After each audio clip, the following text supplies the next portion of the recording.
तुझ्या माझ्या नात्यात नकोच कुठलं प्रेशर, तुझ्या माझ्या नात्यात नकोच कुठलं प्रेशर, सहजच गोडवा आणि तू माझा विश्वासाचा कॅशर. सहवासात तुझ्या सख्या नेहमी मनमोकळी शेअरिंग, भास नाही सत्य आहे तू घेतोस ना माझी केअरिंग. संसाराच्या इंजिनला ॲडजस्टमेंटचं ऑइल, म्हणजेच तर प्रत्येक क्षण येईल एवढ्याशा चेहऱ्यावर स्माईल. नात्यात आपल्या असू दे अहिंसेची वाट, मगच तर येईल ना सुखाची लाट. कसं वाटलंय? आजचं कपलंही तसंच आहे, अगदी शांततेने जगणारं आणि प्रत्येक छोट्या मोठ्या गोष्टींमध्ये ॲडजस्टमेंट करणारं, पण स्वतःला जपणारं आणि स्वतःला वेळ देणारं. आजचं हे कपल, तुम्हाला यातून काय मिळेल मला माहिती नाही, पण मला खूप काही मिळालं आहे. त्यांच्याशी गप्पा साधून मी समाधानी झाले आहे. प्रेम म्हणजे हृदयापर्यंतचा नाजूक प्रवास, आणि या प्रवासात आज आपल्यासोबत एक सुंदरसं कपल आहे, सक्सेसफुल कपल आहे. आपण आज त्यांना भेटणार आहोत. तर नमस्कार काका. नमस्कार काकू. तुम्ही तुमचं नाव आमच्या प्रेक्षकांना सांगू शकता? विकास रामचंद्र कांबळी. बरं, विकास रामचंद्र कांबळी. आणि काकू? माझं सुरेखा विकास कांबळी. बरं, सुरेखा विकास कांबळी. सुरेखा काकू तसेच विकास काका. आज यांच्यासोबत आपण धमाकेदार मुलाखत करणार आहोत, हसणार आहोत, थोडं रडणार आहोत आणि खूप सगळी मस्ती करणार आहोत. तर काकू, सगळ्यात पहिला प्रश्न, तुमचं लग्नाला किती वर्ष झाले हो? माझ्या लग्नाला आता 50 वर्ष पूर्ण होत आहे. बरं, 20 मेला पूर्ण होतात आणि तो पण आम्ही मजेदार करणार आहोत. 50 वर्ष पूर्ण होत होतात आहे? 20 मेला, बापरे, शुक्रवार दिवस. वा वा वा. काका, तुम्ही काय बोलू शकाल इथपर्यंत? कसं काय सोबत, काकूंसोबत? त्या सोबतीला पण एक मोठी गंमत आहे. आवाज मोठा, आवाज मोठा. आमच्या सोबतीची मोठी गंमत आहे. हां, मी ॲक्च्युली MA झालो बरं. आणि मला म्हणजे शहरात राहून सर्व्हिस करायची होती. हां हां. माझं गाव म्हणजे चंद्रपूर जिल्ह्यातील चिमूर. चंद्रपूर जिल्ह्यातील चिमूर. तहसील आहे ते. बरं बरं, तेव्हा नव्हतं. तर मला पण त्याच वर्षी माझ्या आईला पॅरालिसिस झाला आणि घरी कोणी नव्हतं, त्याच्यामुळे मला घरी राहायला भाग पडलं. मग मी चिमूरलाच राहायचं ठरवलं आणि त्याच्यामध्ये काय झालं की ही 9वा वर्ग शिकलेली आहे. लग्न करायचं ठरवलं आहे. मी लग्न करायचं ठरवलं, पण मी म्हटलं जर मी खूप शिकलेली मुलगी मी लग्न करेल तर माझं घर काही मी व्यवस्थित चालवू शकणार नाही. तर ही एक दिवस मला बैलगाडीवर आपल्या वडिलांच्या वडील बसले होते शेजारी आणि ही बंडी हाकलत होती. बैल पकडून. तर याच्यामध्ये मी अच्छा, त्याच्यामध्ये ती मला आवडली. नाही म्हटलं आपण आपल्याला अशीच मुलगी पाहिजे म्हणजे जे आपल्याला सांभाळू शकेल, आपलं घर सांभाळू शकेल, आपल्याला सांभाळून घेऊ शकेल. अच्छा. अगदी पहिल्या नजरेतच तुम्हाला काकूंसोबत प्रेम झालाय. किती छान. आणि जेव्हा पाहण्याचा प्रसंग आला तर मी माझ्या वडिलांना सांगितलं का तुम्ही बघून घ्या. मी बघितलं नाही, पाहायला नाही आले मला. पाहायला पण यांच्या घरी गेलो नाही, यांच्या घरचे पोहे पण खाल्ले नाही. अरे बापरे. पसंत करून माझा मोठा भाऊ आणि माझी आई बाबा फिक्स केलं. ओके, खूप छान. झाले आमच्या लग्न. म्हणजे ही लव्ह स्टोरी होती, गोल्ड लव्ह स्टोरी होती. बघा ना किती छान. मला असं पण ते नियोजित नव्हतं की मला आज असं लव्ह मॅरेज वाला कपल मिळणार आहे, पण मिळालं. बरं, त्याच्या आधी आम्ही कधी दोघांना कधी बघितलंच नाही एकमेकाला. हे नागपूरला राहायचे, मी माझ्या म्हणजे चिमूरला राहायचे. शिक्षणासाठी ओके. नागपुरात राहतो. शिक्षण हे तिथे राहायचे नागपूरला. अच्छा. मी चिमूरला राहायची. अचानक त्या दिवशी म्हणजे असं घडून आलं की मी बैलगाडीवर यावं आणि हे शेतात ना घरी जात तो होते. योग होता. योग होता आणि आमचं घर तेवढ्यातच होते. मग असं हे झालं, यांनी बघून घेतली. मी असंच म्हणजे मला काही माहिती नाही की हे पाहणार आहे, यांच्याशी लग्न होणार आहे, काहीच नाही. मला काहीच नाही माहिती. जेव्हा यांच्या बाबांनी तिकडे यांच्या घराकडे माझ्या नात्यातले एक काका होते, त्यांची मी जवळची होत होती. मग विचारलं की कोण होते? गोहणे. माझं आडनाव गोहणे, यांचं कांबळे. तर गोहण्याची मुलगी विकासने पसंत केली.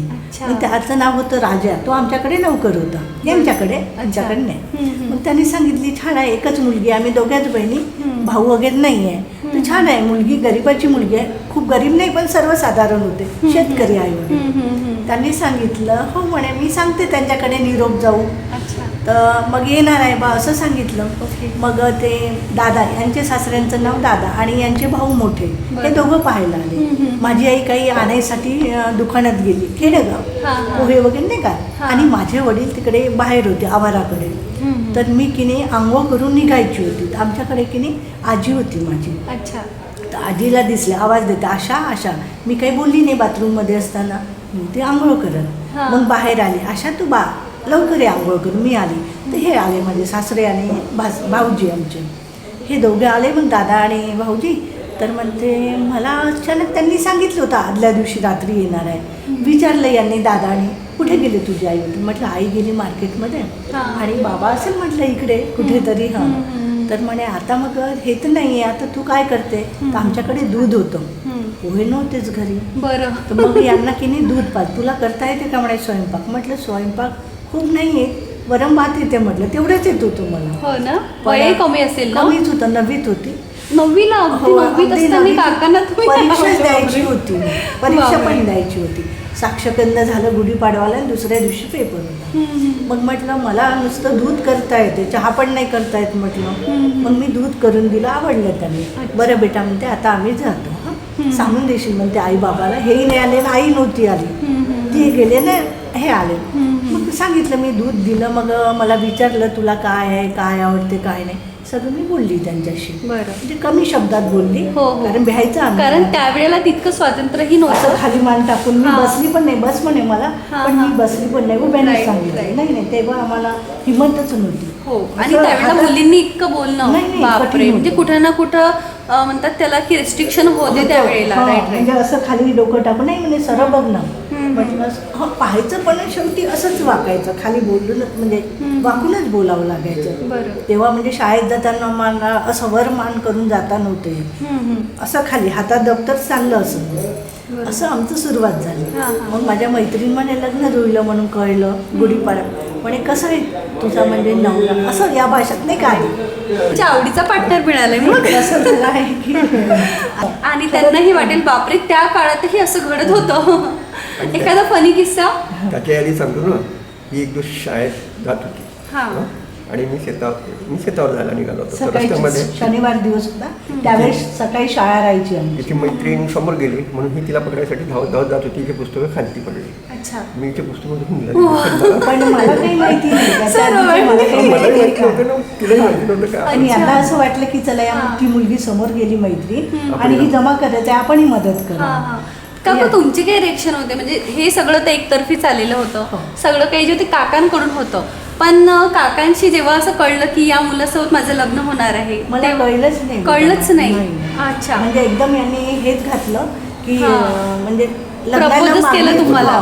लग्नाची साक्षगंध करायचं. माझी आई म्हणे एवढ्या श्रीमंताच्या घरी आपण कसं द्यायचं, आपण सर्वसाधारण लोक आहोत. अच्छा. तेव्हा गव्हर्नमेंट जॉबला होते तुम्ही? नाही, मी नाही. जॉब केलाच नाही. अच्छा. जॉब एकच वर्ष. एकच एकच वर्ष वर्ष केला. नसल्यासारखं. सासरे होते 15 वर्षाची. 16 वर्ष लागले होते. बापरे. आणि त्यावेळेला असं बंधन पण होतं ना, 18 वर्ष खूप- वगैरे खूप- वय असं नाही, तसं काही नव्हतं त्यावेळी. अगदी बंधन नव्हतं. बालविवाह बालविवाहामध्येच सारखंच होतं. होतं. ते सांगतो मला काहीच कळत नाही. अगदी नाजूक वय. हो, नाजूक म्हणजे अगदी बरोबर. लांब लांब केस होते माझे त्यावेळे, हा, हा, आणि ते हा. 2 वेण्या घालायचं हा. असं होतं. ते त्यामुळेच काका इम्प्रेस झाले असतील कदाचित. आणि नाही, मी इम्प्रेस झालो ते त्या बैलगाडीवर बसलेली हा, मुलं मी तिथे. बसली छान, ते आणि ते बैलांचे मला- कासरे पकडत नाही का, हो, दोरं म्हणजे अशी बघ. ही आपलं घर सांभाळू शकते बा असं मला फक्त ओके. वाटलं. हा, म्हणजे कसं आहे ना, कधी कधी आपल्याला एखाद्याच्या बिहेवियर वरून कळून जातं की हा हा. व्यक्ती कसा आहे. राईट नाही तर मग ॲक्च्युली मला असं म्हणजे गावी राहायचंच नव्हतं. मला बाहेर गावी येऊन सर्व्हिस करायची होती आणि तेव्हा मला सहज मिळू शकत होती. MA झाले होते ना? 1976 मध्ये मी MA केलं होतं. बापरे. आणि मी त्यावेळचे वर्ग बघणार. educated. कसं पसंत केलं आम्ही कल्पनाच करत होतो की मग माझ्या मैत्रीण म्हणे अरे तुला पसंत केलं त्यांच्याकडे, ते आमच्या गावातले श्रीमंत होते ते लोक. अच्छा. आणि माझी जाऊ पण तिथलीच आहे. ते यांनी ठरवलेलं होतं पांडुरंगाने. पांडुरंगाने. आणि ते घडून आलं. अगदी त्यांना त्यांची रुक्मिणी मिळालेली. बरं, आता इथपर्यंतचा प्रवास तर खूप छान होता, म्हणजे अगदी ती लव्ह स्टोरी होती. पुढं काय आणि लग्नानंतरचा प्रवास, मुलं, जबाबदाऱ्या, हे सगळं कसं काय होत गेलं? काही लग्नानंतरचा एक प्रवास आमचा चांगलाच झाला. म्हणजे काही दिवस चांगला झाला. आणि आजच्या मुलाखतीतल्या सगळ्या गोष्टी घरगुती होत्या, पण खरं पाहिलं तर हेच आयुष्य नाही का? अगदी दुनियादारीमध्ये या समाजामध्ये अगदी मोठ्या मोठ्या गोष्टींचा आधार घेऊन जगण्यापेक्षा घरातल्या छोट्या छोट्या गोष्टींना अगदी मनापासून जगणं, त्यामध्ये गुंतवून राहणं आणि आणि वेळ मिळाला तर समाजासाठीही थोडं बोलणं. थोडं लक्ष द्यायला पाहिजे. आपले मुलं कुठे जातात, काय करतात, काय करत असतात, वेळ किती झाला, वेळाचं बंधन ठेवायला पाहिजे. कारण आजकाल मुलं कसं इकडे तिकडे भटकत राहतात बरोबर. आणि त्याच्यामुळे काहीतरी वेगळ्या घटना होत हो, असतात. right, right. म्हणून आई आणि वडिलांनी मुलांकडे आजकाल लक्ष द्यायला पाहिजे. आजकाल मुलांचे आई वडील कसे असतात, आई तरी नुसतं आपले गाणे पाहत, नुसतं आपलं काहीतरी सोशल मीडियावर त्यांचं जास्त जास्ती वेळ जातो Right. आणि त्यामुळे मुलांकडे लक्ष देत नाही. ही माझी त्यांना विनंती आहे की मुलांकडे थोडं लक्ष द्यायला पाहिजे त्या लोकांनी. काकूंची कळकळीची विनंती आहे की आजकालच्या या जमान्यामध्ये मोबाईल मान्य करते की आवश्यक आहे, पण त्यातला थोडा क्वालिटी टाईम आपल्या मुलांना देणं आवश्यक आहे. नुसतं त्यामध्येच गुंतून न राहता आपल्या जीवनाचे मूल्य काय आहे हे जोपासायला पाहिजे आणि थोडंसं का होईना त्यापासून अंतर ठेवायला पाहिजे. काका, तुम्हाला काय सांगायचं तुम्ही सांगू शकता? मला हे खूपच असंच सांगायचं आहे. जे मनातली गोष्ट आहे हां. सांगून ते बोलू शकता. मी एकदा गावी आजारी पडलो होतो, तर सगळं म्हणजे सिरियस झालं होतं ॲक्च्युली. मला तिथून नागपूरला आणायचं ठरवलं आणि लई गेलं. सांगते आणि ते आणताना काय झालं की मी माझ्या मुलाला आवाज दिला. मी एकाच घरामध्ये 2 भाग करून राहत होतो, तर कोणाही आला बरोबर. आणि म्हणजे शेजारचे सारे म्हणजे जमा झाले. माझ्या एका मित्राला मी फोन केला, त्यांनी नागपूरपर्यंत आणून दिलं, मेडिकलला भरती केलं. तर साऱ्या गोष्टी घडल्या. पण म्हणजे मुलं इथपर्यंत एक वाहून जातात कशासाठी, आपल्या पत्नीच्या बघा. आजकालच्या मुली इतक्या हे झालेल्या आहेत की म्हणजे त्यांना आईवडील म्हणजे मुलाचे आईवडील म्हणजे काही वाटतच नाही. तर तसं व्हायला नको ॲक्च्युली. कसं आहे ना, वृद्धाश्रम खुले आहेत, पण हे लोक आपल्या फॅमिलीचा विचार करतात. यांचं वय किती आहे, काय आहे, अगदी छोट्या मुलासारखे आहे, आज भरून आलं आहे, त्यांना बोलायचं आहे. मला असं वाटतं तुम्ही यांना समजायला पाहिजे. ते खूप साऱ्या गोष्टी नाही सांगू शकत तुमच्या पुढे, कारण की त्यांनाही कुठे ना कुठे रेस्ट्रिक्शन आहे, फॅमिलीची भीती आहे.